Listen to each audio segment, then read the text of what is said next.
आज current electricity के ऊपर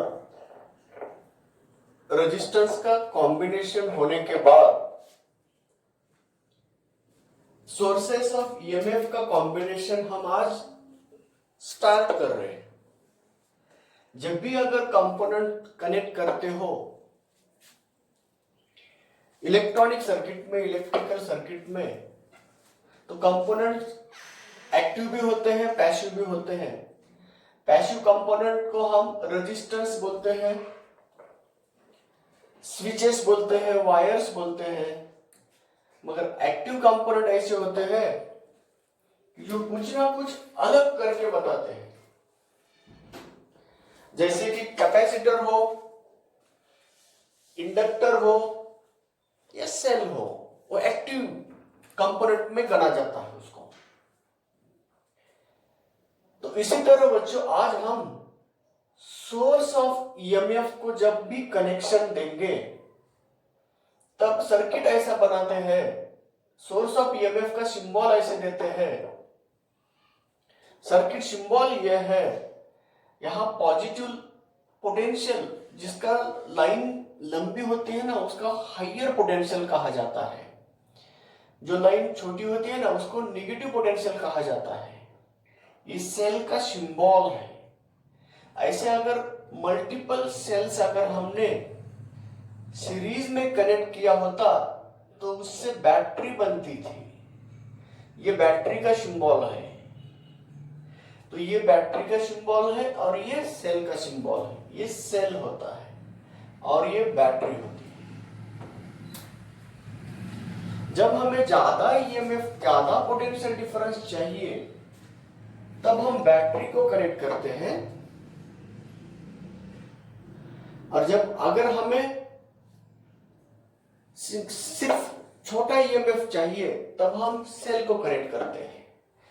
तो सेल क्या होता है, उसका केमिकल पार्ट, केमिकल प्रोसेस बताने की जरूरत नहीं है, फिजिकल प्रोसेस बताने की जरूरत है, फिजिकल कंस्ट्रक्शन बताने की जरूरत है उसकी। तो चलिए अब सेल में कौन कौन होते हैं, सेल का इंटरनल रेजिस्टेंस क्या होता है, सेल का ईएमएफ क्या होता है, सेल का पोटेंशियल डिफरेंस क्या होता है, उनके बारे में बेसिक नॉलेज लेना है।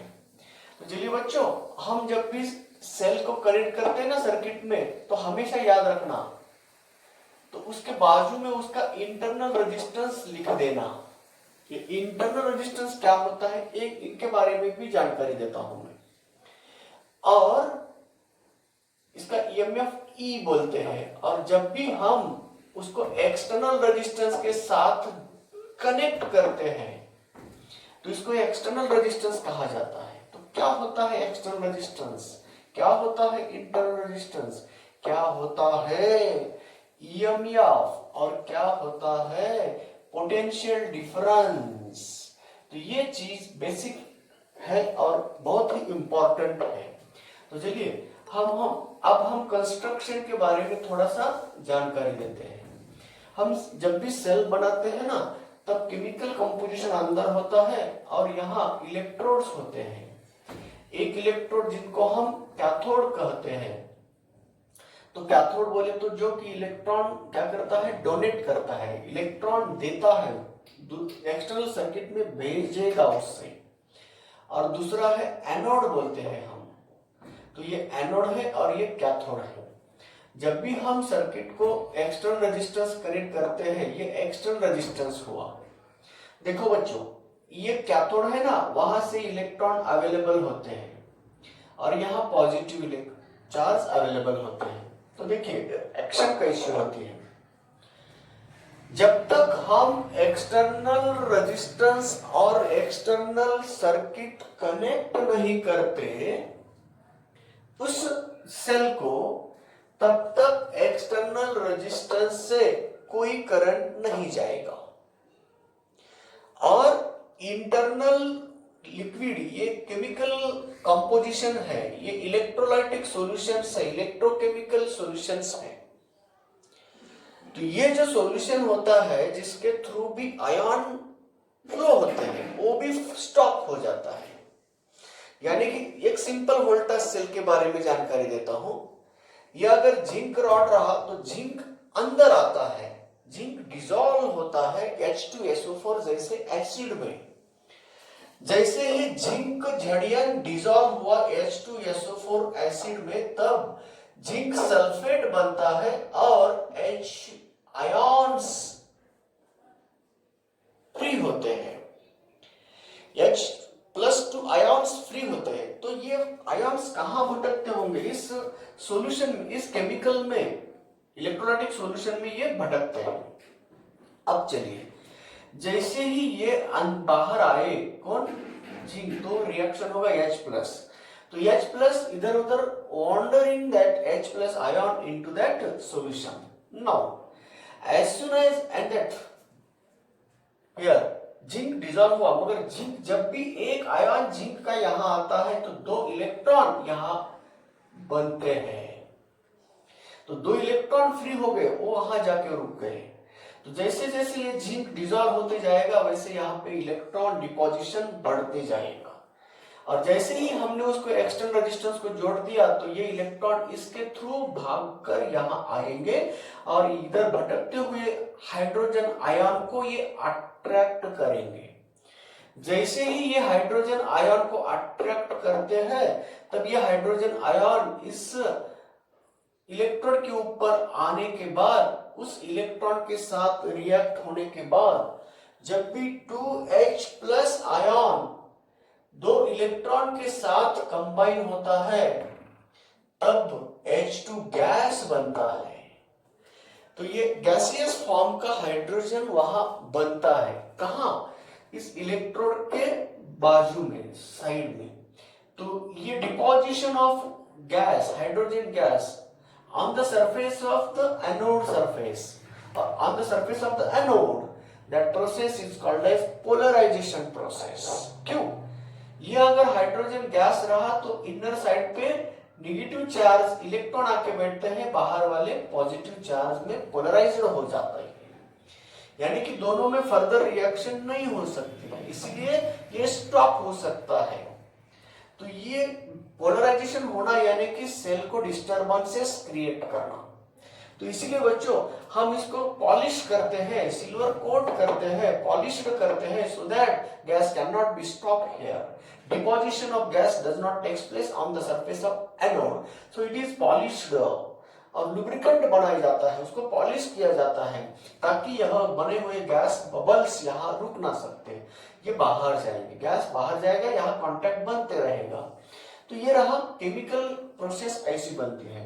तो चलिए बच्चों, जैसे ही एक्सटर्नल सर्किट को हमने जोड़ दिया तो इलेक्ट्रॉन इससे अंदर आ रहे हैं, इसके साथ कंबाइन हो रहे, H+ आयन इधर जा रहे हैं, यानी कि इस इलेक्ट्रोलाइटिक सॉल्यूशन के थ्रू भी इलेक्ट्रॉन आयन्स फ्लो हो रहे। तो जिस तरह एक्सटर्नल रेजिस्टेंस के बारे में हम जानकारी देते हैं, एक्सटर्नल रेजिस्टेंस यानी कि opposition to flow of current by the external component, that circuit called as external resistance. तो सिमिलरली यहां पे भी अपोजिशन करता है वो सॉल्यूशन, फ्लो ऑफ आयन को, फ्लो ऑफ करंट को अपोज करते हैं, उसको बोलते हैं इंटरनल रेजिस्टेंस। तो ये इंटरनल होता है, इसलिए उसका नाम इंटरनल रेजिस्टेंस कहा गया। ये बाहर की तरफ होता है, वह एक्सटर्नल रेजिस्टेंस कहा गया। तो बाहर से कनेक्ट किया हुआ ये एक्सटर्नल रेजिस्टेंस कैपिटल R है, अंदर जो सॉल्यूशन में का रेजिस्टेंस है वह इंटरनल रेजिस्टेंस है। तो देखिए बच्चों, जब भी सेल निकालते हैं, ये एनोड, ये कैथोड यहां है और ये एनोड यहां है, तो हम इंटरनल रेजिस्टेंस दोनों के बीच में नहीं रख सकते यहां, तो उसको बाजू में दिखाएंगे। तो ये जैसा यह माँ है, उसका बेटा साथ में होता है, माँ और बेटा साथ में है। तो इसका मतलब ऐसा नहीं है कि ये दोनों अंदर से कनेक्ट नहीं है। तो एक्चुअली रेजिस्टेंस ये दोनों इलेक्ट्रोड के बीच का होता है, मगर उसको हम बाहर की तरफ दिखाते हैं ताकि हम सर्किट का टोटल रेजिस्टेंस निकालने में कोई दिक्कत ना आ सकती है। तो ये रहा वो बच्चों, इंटरनल रेजिस्टेंस क्या होता है। इंटरनल रेजिस्टेंस यानी कि resistance offered by electrolytic solution during the flow of current through it during flow of ions through that solution. तो ये रहा इंटरनल रेजिस्टेंस के बारे में जानकारी। अब चलो बच्चों, जब अगर हम एक्सटर्नल रेजिस्टेंस को नहीं कनेक्ट किया तो यहां नेगेटिव इलेक्ट्रॉन डिपॉजिट हो रहे हैं, यहां पॉजिटिव आयंस आके खड़े हो रहे हैं, यानी कि इसके दोनों इलेक्ट्रोड के अक्रॉस में क्या पैदा हो रहा है, पोटेंशियल डिफरेंस बन रहा है। तो इस पोटेंशियल डिफरेंस को हम उससे कुछ करंट बाहर नहीं ड्रॉ कर रहे हैं, तो दो इलेक्ट्रोड के बीच में जो पोटेंशियल डिफरेंस है, without any drawing the current from that electrode, without extracting the current through that external circuit, extracting the current from that electrodes, इन दोनों इलेक्ट्रोड के बीच का पोटेंशियल डिफरेंस जब हम कोई करंट नहीं ड्रॉ कर रहे हैं तब उसको बोलते हैं ईएमएफ, उसको इलेक्ट्रोमोटिव फोर्स कहा जाता है। तो डैनियल सेल का ये 1.1 है, लेक्लांचे सेल का ये 1.5 है और ड्राई सेल का ये ईएमएफ, यानी कि कोई एक्सटर्नल सर्किट कनेक्ट ना करते हुए हमने उन दोनों इलेक्ट्रोड के अक्रॉस का पोटेंशियल डिफरेंस जब नापते हैं, जब हम मेजर करते हैं, that potential difference is called as EMF. और जब हम एक्सटर्नल सर्किट को जोड़ दें और एक्सटर्नल सर्किट से करंट जाएगा, तब इनके अक्रॉस का पोटेंशियल डिफरेंस नापे तो उसको हम पोटेंशियल डिफरेंस नाम से बोलते हैं। तो पोटेंशियल डिफरेंस कब होता है और उस पोटेंशियल डिफरेंस का नाम ईएमएफ कब होता है? ईएमएफ यानी कि पोटेंशियल डिफरेंस ही है, मगर उस सेल से कुछ करंट ड्रॉ नहीं करते हुए हमने मेजर किया हुआ पोटेंशियल डिफरेंस को ईएमएफ कहा जाता है। और without drawing any current from the electrodes, the potential difference between that electrode is called as EMF. And as we connect the external resistance between that electrodes and measure the potential difference between that electrodes with drawing certain current, जब हम उससे कुछ current पा रहे हैं, उससे कुछ current draw करते हुए पोटेंशियल डिफरेंस नाप रहे हैं, तब हम उसको बोलते हैं पोटेंशियल डिफरेंस। तो V कौन है? एक्सटर्नल रेजिस्टेंस के थ्रू जाते हुए करंट की वजह से जैसे ही हमने सेल को इसके अक्रॉस जोड़ दिया, यानी कि सेल के इलेक्ट्रोड को एक्सटर्नल रेजिस्टेंस हमने कनेक्ट कर दिया, तो कनेक्ट करने के बाद क्या होता है, करंट भेजेगी वो सेल इस रेजिस्टेंस के थ्रू। अगर आई करंट भेज रही है तो आई करंट अगर इससे जा रहा है तो ओहम्स लॉ क्या बताएगा आपको, potential difference across this external resistance R। तो देखिए बच्चों, ये एक्सटर्नल रेजिस्टेंस R और ये सेल किस कॉम्बिनेशन में है, पैरेलल में है।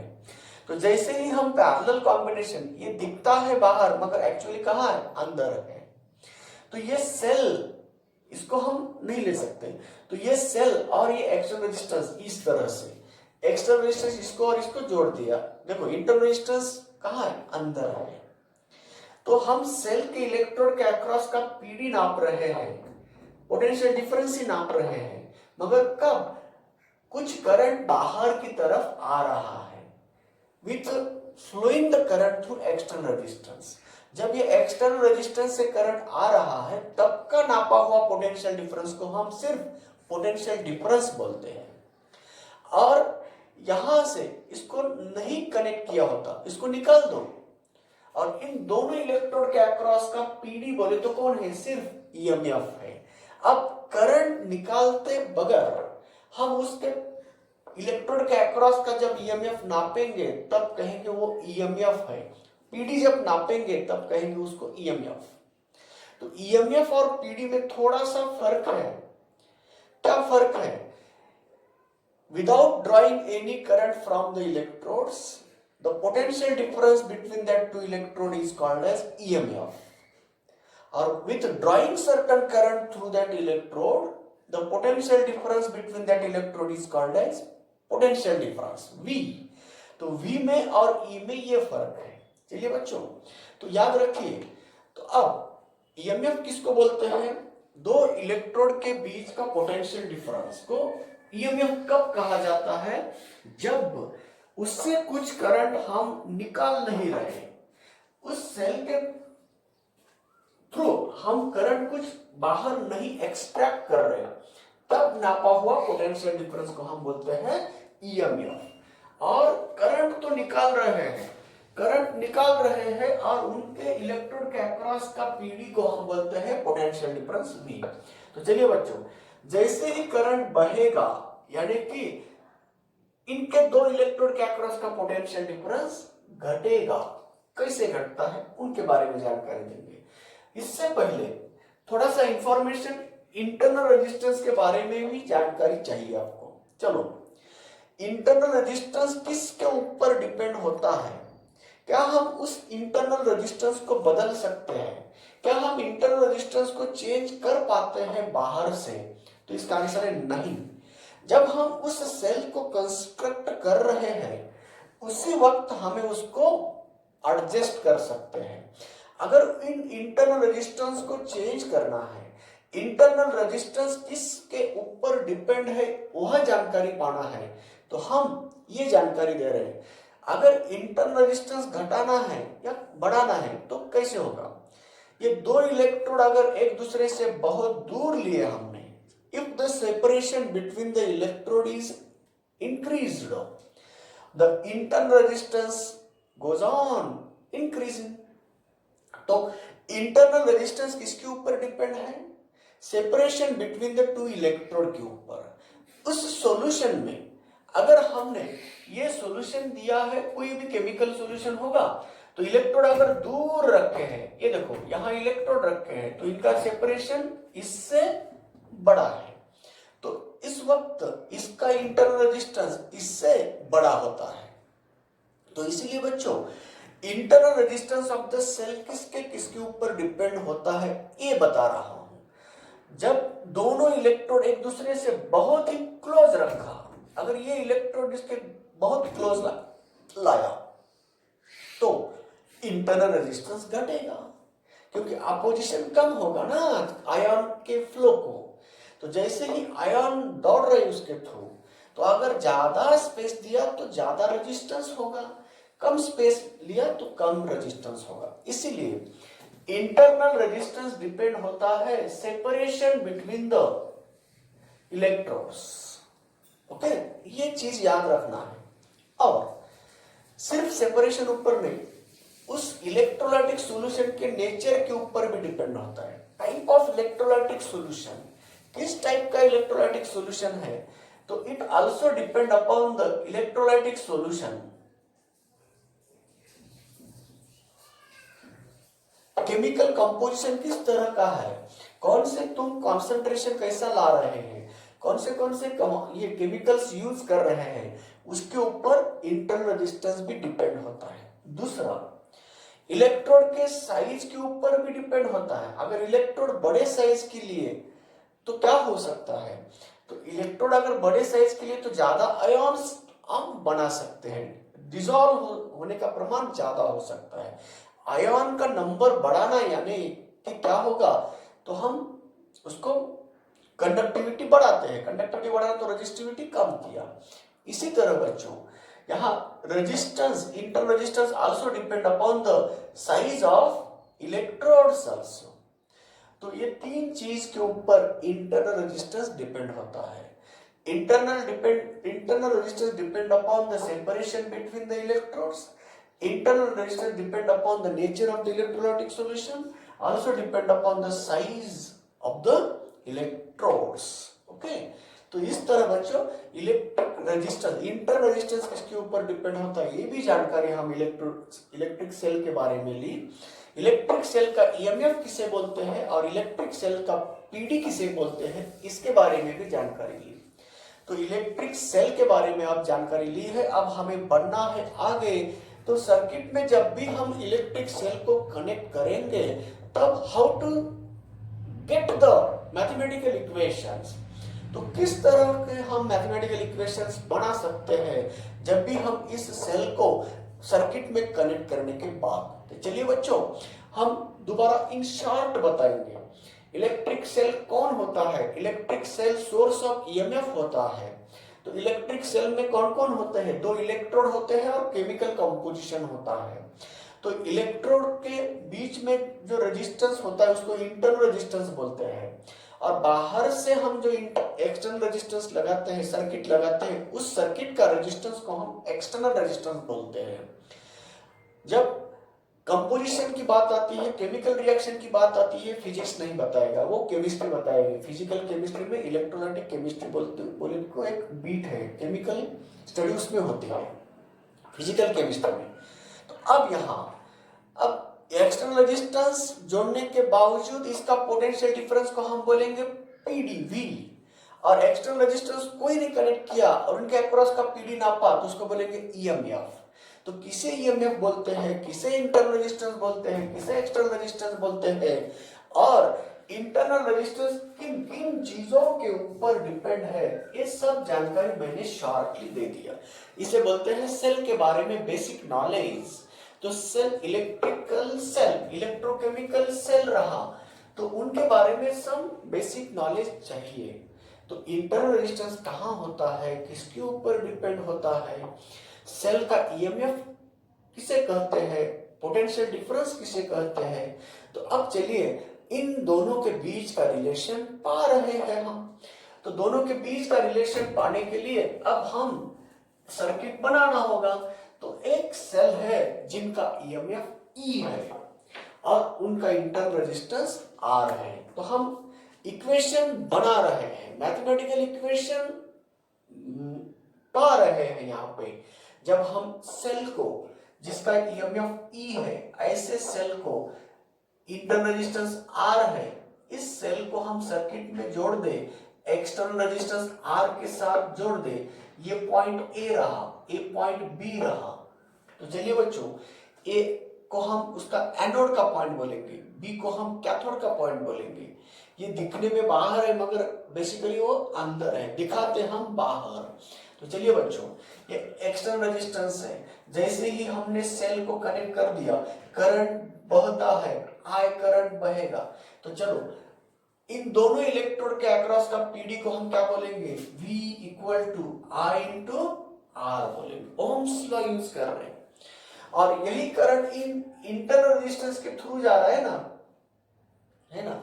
जब करंट बहता है तो करंट जब बहेगा तब ये तीनों मिलके सीरीज में आ रहे हैं, समझ गए। तो करंट इससे जो आ रहा है, इस सेल से आ रहा है, तो ये इसके थ्रू इधर से जा रहा है। अगर इसमें किसी का भी करंट अगर जीरो कर दिए तो सामने करंट नहीं जाएगा, उसको बोलेंगे सीरीज में है दोनों। तो चलिए, अगर हमने यहां स्टॉप किया तो यहां करंट जाएगा क्या, नहीं जाएगा। यहां स्टॉप किया तो यहां करंट आएगा क्या, नहीं जाएगा। इसका मतलब ये तीनों की श्रृंखला में है, सीरीज श्रृंखला में है। तो चलिए, यहां का पीडी V नाम दिया, उसको V बोल रहे हैं हम, और सिर्फ इसका E है। तो बताइए, ये एनर्जी देने वाला एनर्जी, दी हुई एनर्जी E है, बैटरी में एनर्जी दे रहे हैं EMF E। तो ये एनर्जी, कुछ एनर्जी उसका इसके अपोज में जा रही है, क्योंकि ये अपोज कर रहा है करंट को। कुछ एनर्जी यहां स्पेंड हो रही है, इस एनर्जी को हम बोलते हैं V IR। तो कुछ ये एनर्जी इसमें यूटिलाइज हो रही है, बची हुई एनर्जी यहां जा रही है। तो इसके अक्रॉस का पीडी बोलेंगे I इंटू R। चलिए, अब इसे ऐसा भी बोल सकते IR plus IR equal to E। ये सप्लाइड एनर्जी है, ये utilised energy by the external resistance, utilised energy by the internal resistance. तो कंजर्वेशन लॉ ऑफ एनर्जी क्या कहता है, सप्लाई की हुई एनर्जी इक्वल टू यूटिलाइज्ड की हुई एनर्जी। यहां कोई दूसरा लॉस नहीं है। जितनी भी एनर्जी सेल उस चार्ज को देती है, वह चार्ज एनर्जी लेके आता है। चार्ज को दी हुई एनर्जी को हम EMF बोलते हैं। तो चार्ज एट वंस सर्कुलेट होने के लिए दी हुई एनर्जी को EMF कहा जाता है। तो एक चार्ज अगर यहां से निकला तो कुछ एनर्जी इसमें यूटिलाइज करेगा और रिमेनिंग एनर्जी इसमें जाएगा, बाकी जाते वक्त खाली जाएगा वह, क्योंकि उस चार्ज को एनर्जी बचाना नहीं है, चार्ज को भेजा जाता है ले इतनी एनर्जी ले और एक बार घूम कर आने के लिए आप यूज कर सकते हैं, दोबारा वापस ना लाएंगे उसको। तो उस यूनिट चार्ज को एट वंस घुमाने के लिए दी हुई एनर्जी को भी हम ईएमएफ कहते हैं। तो चलिए बच्चों, जितने भी एनर्जी इलेक्ट्रिक चार्ज बैटरी से लेता है ई बोलते हैं। ली हुई एनर्जी यहां से यहां इसके अगेंस्ट काम करना पड़ता है, क्यों ये चुप बैठता नहीं, वो उसको अपोज कर रहा है, तो कुछ एनर्जी यहां गमा दिया, बची हुई एनर्जी इसके अगेंस्ट में जा रहा है, तो इसमें यहां पे भी कुछ स्पेंड कर दिया एनर्जी, यहां पे भी कुछ स्पेंड कर दिया एनर्जी, बची कुछ नहीं बची। तो देखिए दी हुई एनर्जी ई थी और यूज की हुई एनर्जी कुछ V और IR, तो IR इंटू आर, तो उसको ऐसा लिख सकते हैं I को बाहर निकालो R प्लस R। तो चलिए बच्चों, तो करंट थ्रू एक्सटर्नल रेजिस्टेंस को निकालना है तो ये फार्मूला हम यूज कर सकते हैं, E divided by R plus R से। कौन है ये? रेजिस्टेंस ऑफ एक्सटर्नल सर्किट है। ये कौन है? Internal resistance of the cell है। और ई कौन है? कैपिटल ई है, ईएमएफ ऑफ द सेल है। तो चलिए, अगर ये ईएमएफ ऑफ द सेल है और ये एक्सटर्नल रेजिस्टेंस है, ये और इंटरनल रेजिस्टेंस है, तो अब मैथमेटिकल इक्वेशन बन गया ये। तो देखिए बच्चों, मैथमेटिकल इक्वेशन बनाने के लिए हम क्या कर रहे हैं? Conservation law of energy use कर रहे हैं। सुन पा रहे हैं क्या बच्चों? I इंटू बड़ा आर है, तो इसको energy spent by the charge during passing through external resistance, energy spent by the charge during passing through internal resistance. तो एनर्जी कंजर्वेशन से हम इस इक्वेशन को बनाया है। तो चलिए, जब भी आपके सामने सेल दिखे, चलो बच्चों, सेल दिखे और इंटरनल रेजिस्टेंस दिखा, तो हम V का फार्मूला कैसे बनाएंगे? तो V ये निकाल दिया हमने, तो V बोले तो कौन है? इससे बन सकता है ना, V इक्वल टू कौन है? तो V equal to E minus IR है। कौन है ये? करंट थ्रू सर्किट IR है। तो अगर यहां एक्सटर्नल रेजिस्टेंस जोड़ दिया तो V की वैल्यू हम I इंटू आर भी लिख सकते हैं। कौन है ये V? पोटेंशियल डिफरेंस है। किसके अक्रॉस का? एक्सटर्नल रेजिस्टेंस के अक्रॉस का भी बोल सकते हो और बैटरी के अक्रॉस का भी बोल सकते हो, सेल के अक्रॉस का भी बोल सकते हैं। क्यों ऐसा बोल रहे हो?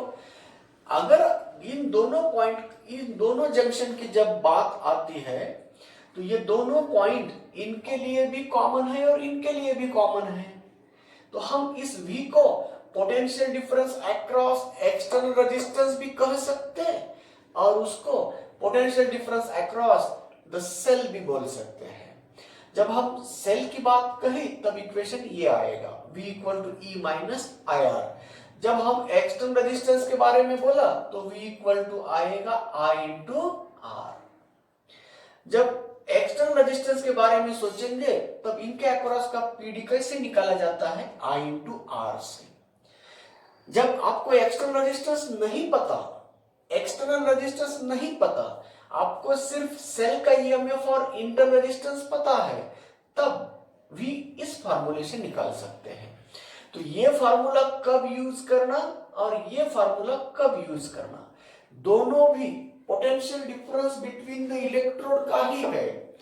तो ये potential difference between the electrodes का ही है मगर अक्रॉस रेजिस्टेंस है, और ये potential difference between the electrodes ही है मगर इनके सेल के अक्रॉस का है। ये सेल के अक्रॉस का पीडी है और ये एक्सटर्नल रेजिस्टेंस के अक्रॉस का पीडी है। तो इसको बोलते हैं हम पीडी अक्रॉस, लिख के ले लो, ये पीडी अक्रॉस किसके? सेल, सेल के अक्रॉस का पीडी ये है और ये PD across R, external resistance R के अक्रॉस ये है। चलिए बच्चों, पोटेंशियल डिफरेंस अक्रॉस सेल बोला तो इससे लिखो, potential difference across external resistance बोलो तो इससे लिख सकते हैं, इससे निकाल सकते हैं। अब सवाल इस बात का है, क्या V एंड E सेम होता है? E है EMF, V है पोटेंशियल डिफरेंस, किसके अक्रॉस का? सेल के अक्रॉस का। तो चलिए बच्चों, EMF किसका है? सेल का ही है। V कौन है? PD है, किसके अक्रॉस का? सेल के अक्रॉस का भी है। अब बताओ कौन बड़ा और कौन छोटा हो सकता है? तो V is less than E होता है। क्यों? E से कुछ ना कुछ सब्ट्रैक्ट करने के बाद हमें V मिल रहा है। E से कुछ ना कुछ सब्ट्रैक्ट करने के बाद हमें V मिल रहा है, इसका मतलब V छोटा है E से। तो ये भी रिमार्क है, हमेशा याद रखना, किसी भी सेल का EMF उसके पोटेंशियल डिफरेंस से हमेशा बड़ा होता है।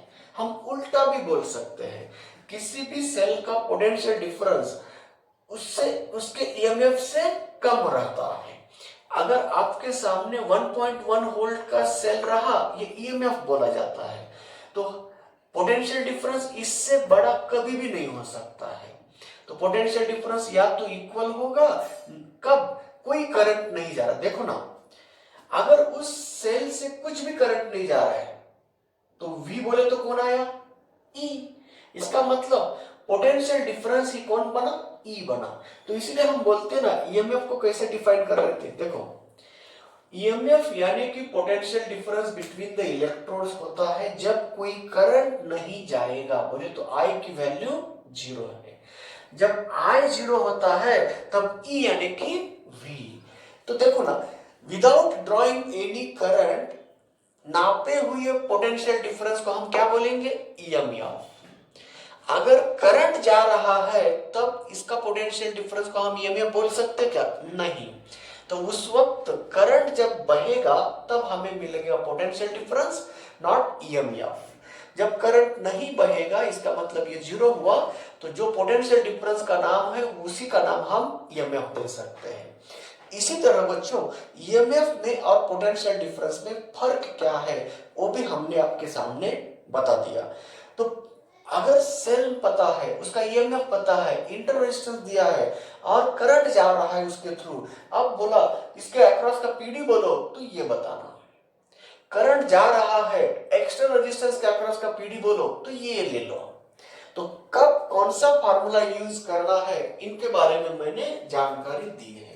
तो ये रहा how to make the equations on the electronic circuit, electrical circuit. Electrical circuit के ऊपर कैसे इक्वेशन बना सकते हैं हम। अगर आपको ये वाला सर्किट जब भी आपके सामने आ गया तब PD अक्रॉस द सेल बोला तो इसे यूज करो, PD across the external resistance बोला इसे यूज करो। अगर करंट पूछा तो कैसे निकाल सकते? इससे निकालो। करंट अगर पूछा तो हम कैसे निकाल सकते? E divide IR E minus V divided by क्या, इससे इंटू R बोल सकते हैं। इससे E कौन है? EMF, V कौन है? PD है। अब PD को हम IR भी लिख सकते हैं नहीं, E minus IR divided by R। तो ये IR और ER रीअरेंज करना पड़ेगा। इसीलिए करंट को अगर निकालना है तो ये भी एक पाथ होगा। दूसरा पाथ ये है, I निकालना है तो V अपॉन R। देखो बच्चों, कब क्या यूज करना डिपेंड करता है डाटा के ऊपर, आपको किसके वैल्यू दिए हैं। अगर आपको एक्सटर्नल रेजिस्टेंस दिया है और PD दिया है तब करंट निकालने के लिए इधर जाएंगे क्या? नहीं, इधर आएंगे। अगर आपको इंटरनल रेजिस्टेंस दिया है, PD दिया है और EMF भी दिया है, तब हम करंट इससे निकालेंगे, है ना। तो करंट इससे निकाल सकते हो, इससे भी निकाल सकते हो, और किससे निकाल सकते हो? तो I equal to E divided by R plus R से भी निकाल सकते हो। देखो ना, 3 फार्मूले बना रहे हैं हम करंट के लिए। डिपेंड होता है कि क्या दिया है और क्या निकालना है, डाटा के अकॉर्डिंग हमने फार्मूले बनाए हैं। इसको कब यूज करेंगे? अगर आपको रेजिस्टेंस दिया, ऐसा क्वेश्चन किया, ऐसा प्रॉब्लम बनाया, 10 ओहम का रेजिस्टेंस जब हम सेल के साथ जोड़ने के बाद उसके अक्रॉस पीडी बन गया है 6 वोल्ट, तो बताइए उसके थ्रू करंट कितना जाएगा। तो आपको 6 वोल्ट पीडी बोला है और 10 ओहम बोला है, 0.6 एम्पियर करंट इससे निकाल सकते हो। अगर आपको प्रॉब्लम देने वाले ने ऐसा पूछा 2 वोल्ट का सेल है, उनका इंटर रेजिस्टेंस है 0.8 ओहम और उसके अक्रॉस 12 ओहम का रेजिस्टेंस जोड़ दिया आपने, तो कितना करंट जाएगा ऐसा क्वेश्चन कहा। आपको क्या क्या दिया है, ई दिया है, आर दिया है और एक्सटर्नल रेजिस्टेंस कैपिटल आर भी दिया है। तो अब बताइए कैसे निकाल सकते हैं हम करंट। तो इसे यूज करना क्या नहीं, इसे यूज करते हुए हम निकाल सकते हैं। डिपेंड होता है कि डाटा कैसे दिया है। फार्मूला हम ये भी, इसको भी फार्मूला बोल सकते, इसको भी इसको भी। तो फार्मूला कोई मग करने में इंटरेस्ट मत लो, फार्मूला बनाने में इंटरेस्ट लेना है। तो ये फार्मूला कैसे आया, इससे आया। ये फार्मूला किससे आया, इससे आया। ये किससे आया, तो चलिए इसको हम आई आर यहां रखते हैं। तो चलो कैसे बनता है, देखो V की वैल्यू आई आर रखेंगे यहाँ पे, I R equal to E minus I R. तो ये माइनस आई आर इधर आया तो क्या बन गया बच्चों, I R plus I R equal to E बन गया। तो आई कॉमन निकाल दो, R plus R equal to क्या बना, ई। तो आई इक्वल टू क्या आया, E divided by R plus R आया। समझ गए। तो प्रॉब्लम फॉर्मूले मग मत करो, उसको रीड मत करते जाओ, उसको बनाते जाओ। तो ये एनर्जी कंजर्वेशन से फार्मूला बना है और जब इसके अक्रॉस का पीडी बोला ओम्स लॉ से ये फार्मूला बना है। अब इसकी वैल्यू इसमें रख दिया तो क्या हो गया, ये फार्मूला बन गया। करंट के अलग अलग फार्मूले निकाल सकते हैं। ये कैसे आपको पता चलता है, डाटा पढ़ने के बाद पता होता है। डाटा में दिए हुए इंफॉर्मेशन को हम डाटा बोलते हैं। तो जो भी इंफॉर्मेशन दिया है उसके अकॉर्डिंग हमें फार्मूला चुनना होगा। अगर आपके सामने वो फार्मूला याद नहीं आ रहा है तो उसको बनाना होगा, बेसिक कंसेप्ट से उसको बनाते हैं। तो ये टेक्निक जिस स्टूडेंट को आती है ना वो सक्सेस हो सकता है। किसी भी तरह से घुमाकर अगर क्वेश्चन क्रिएट किया हो तो हम उसको ही घुमा सकते हैं और उससे भी हम उसका आंसर निकाल सकते हैं। तो यही बच्चों अलग अलग क्वेश्चन कैसे आते हैं और हम करंट निकालने के अलग अलग तरीके कैसे ढूंढ सकते हैं। तो इस तरह जो भी सर्किट दिया ना, अगर आपको पीडी अक्रॉस सेल बोला तो इसे यूज करो, पीडी अक्रॉस एक्सटर्नल रेजिस्टेंस बोला तो इसे यूज करना है। तो चलिए बच्चों ये रहा सिंपल सर्किट का मैथमेटिकल इक्वेशन कैसे बनाते हैं। तो इसके आधार से हम अब जा रहे हैं series and parallel combination of cell के तरफ। अगर हम एक सेल कनेक्ट किया होता तो यहां एक सेल का ईएमएफ लिया, एक्सटर्नल रेजिस्टेंस R के अक्रॉस का PD V equal to E minus I into R बोला। एक सेल कनेक्ट करने के बावजूद एक्सटर्नल रेजिस्टेंस के अक्रॉस का पीडी कितना आया, ये आंसर मिल गया। और करंट थ्रू दैट रेजिस्टेंस कितना आया तो ये पता चला। और ये इससे भी निकाल सकते हैं और इससे भी निकाल सकते हैं। चलिए बच्चों आज हम आगे बढ़ रहे हैं कॉम्बिनेशन ऑफ सेल्स के तरफ। चलिए एक एक फार्मूला निकाल दिया, इसे दोबारा याद करना है, इसको भी दोबारा याद करना है। ये कब यूज करना, पीडी अक्रॉस एक्सटर्नल रेजिस्टेंस पूछा तब। ये कब यूज करना, पीडी अक्रॉस द इलेक्ट्रोड्स या PD across the cell use पूछा तब इसको यूज करना। चलिए अब हम आगे जा रहे हैं। दो सेल का कॉम्बिनेशन अगर लिया तो इफेक्टिव ईएमएफ कितना होता है और इफेक्टिव रेजिस्टेंस कितना होता है। तो कॉम्बिनेशन के ऊपर वह रिजल्टेंट ईएमएफ डिपेंड करता है। देखिए बच्चों यहां हम एक सेल ली थी जिनका ईएमएफ ई था और इंटरनल रेजिस्टेंस छोटा आर था।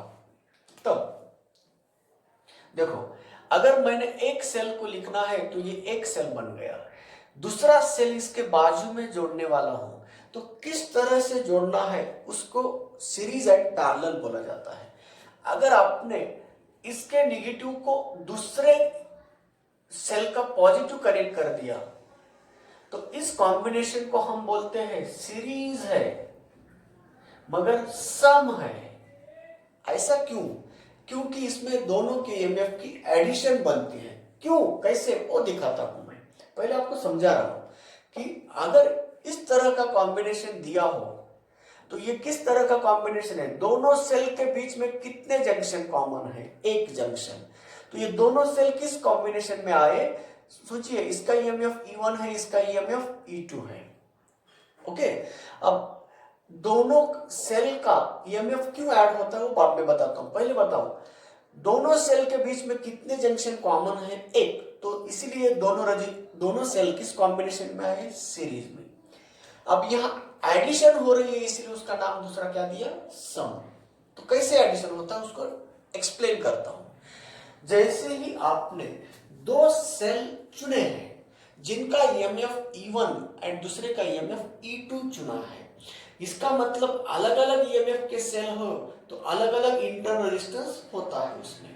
तो अलग अलग ईएमएफ हो तो पहला सेल है जिनका ईएमएफ E1 है तो इनका इंटरनल रेजिस्टेंस R1 है। दूसरा सेल है जिनका ईएमएफ E2 है, उन्हीं का इंटरनल रेजिस्टेंस R2 है। जब हम उसे सीरीज में जोड़ते हैं इस तरह से, तो अगर इसका नेगेटिव, एक का नेगेटिव दूसरे के पॉजिटिव को जोड़ दिया तो क्या होता है, वह उनके बारे में जानकारी पाना है। तो चलिए बच्चों, ये है ईएमएफ E1 वाला सेल, ये है ईएमएफ E2, इसका रेजिस्टेंस ये R1 है, इनका रेजिस्टेंस ये R2 है। तो चलिए, जब हम उसको एक्सटर्नल सर्किट में जोड़ दे तो क्या होगा, जब हम एक्सटर्नल सर्किट में जोड़ते हैं करंट आ जाता है, इससे फ्लो हो जाता है। अब देखो बच्चों, हम अब PD across these terminals A and B के बारे में कहना चाहते हैं। ये एंड बी के अक्रॉस पीडी निकालना चाहते हैं। अब बताओ, PD across the external resistance बोला होता तो हम क्विकली कैसे निकाल सकते हैं, V इक्वल टू IR बोल सकते हैं। PD across the external resistance कहा तो हम इससे निकाल सकते हैं। हम अब वो नहीं, PD across these two terminals, मतलब इनके कॉम्बिनेशन के अक्रॉस का पीडी लिख रहे हैं हम, VAB बोलेंगे उसको। चलिए अब बताओ, इनके अक्रॉस का पीडी, अभी मैंने बोला था इनके अक्रॉस का पीडी कैसे निकालते तुम, V1 equal to E1 minus I into R1। Series में सेम करंट भागता है उसके थ्रू, सेम करंट जाने के बावजूद I इंटू R1 लिया। उसी तरह ये रहा इनके अक्रॉस का पीडी, इस सेल के अक्रॉस का पीडी V1 है और इस सेल के अक्रॉस का पीडी को हम V2 माना तो उसका इक्वेशन बना V2 equal to E2 minus I R2। बताओ बच्चों, अब टोटल पीडी यानी कि दोनों की क्या होती है, एडिशन। तो total PD V equal to बनेगा E1 plus E2 minus I common निकाल रहा हूं इससे R1 प्लस R2। चलो बच्चों, जब एक सेल के बारे में सोचते थे तो उस सेल का पीडी बोले तो उसी सेल का ईएमएफ माइनस I इंटू उनका इंटरनल रेजिस्टेंस। अब बताओ, ये पीडी रिजल्टेंट पीडी है और ये कौन है, रिजल्टेंट ईएमएफ है, और ये कौन है, रिजल्टेंट इंटरनल रेजिस्टेंस। तो इफेक्टिव पीडी दोनों का मिलकर पीडी कितना आ रहा है, VAB आ रहा है, VAB बोलेंगे उसको, इक्वल टू टोटल ईएमएफ की क्या हो गई, यहाँ पे एडिशन हो गई, इसीलिए उसको क्या कहा जाता है, सम कॉम्बिनेशन में। तब इंटरनल रेजिस्टेंस भी बढ़ गया क्या, नहीं। पहले सिंगल R1 था, इसका R2 था, मगर कॉम्बिनेशन का इंटरनल रेजिस्टेंस कितना बना तो उसका भी एडिशन हो गया। इसे बोलते हैं effective internal resistance. R effective बोलेंगे R1 प्लस R2 और ई इफेक्टिव बोलेंगे तो कितना आया E1 प्लस E2 आया।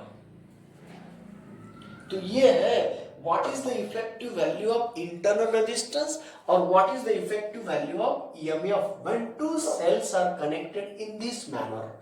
तो इसका नाम सीरीज क्यों पड़ा ये भी समझ में आया। क्यों सीरीज पड़ा? क्योंकि दोनों के बीच में एक जंक्शन कॉमन था। अब सम क्यों बोला? क्योंकि उनके अंदर दोनों की ईएमएफ की क्या हो रही है? सम हो रही है, तो इसीलिए बच्चों उसको सम बोला गया है। अब अगर सीरीज में ही अगर हम उल्टा कनेक्शन दे दिया, कैसे उल्टा कनेक्शन कैसे देते हैं? तो अगर एक का पॉजिटिव दूसरे के निगेटिव को अगर दे दिया, एक का पॉजिटिव दूसरे के नेगेटिव को अगर दिया तो कैसे होता है? देखिए बच्चों, इसको अगर उल्टा कनेक्शन दे दिया, ये बड़ा है ना, ये प्लस हुआ ये माइनस हुआ। अब चलो बच्चों इसका इक्वेशन कैसे बनेगा? तो देखिए इसका इक्वेशन कैसे बनेगा, यहां -E2 प्लस IR2 बनेगा, क्यों उल्टा है ना, इसका PD। तो यहां माइनस है, -E2 प्लस IR2 यूज किया। अब जब इन दोनों का एडिशन करेंगे यहां क्या आएगा? माइनस आएगा। अब यहां सॉरी सर, हाँ यहां पॉजिटिव आएगा, यस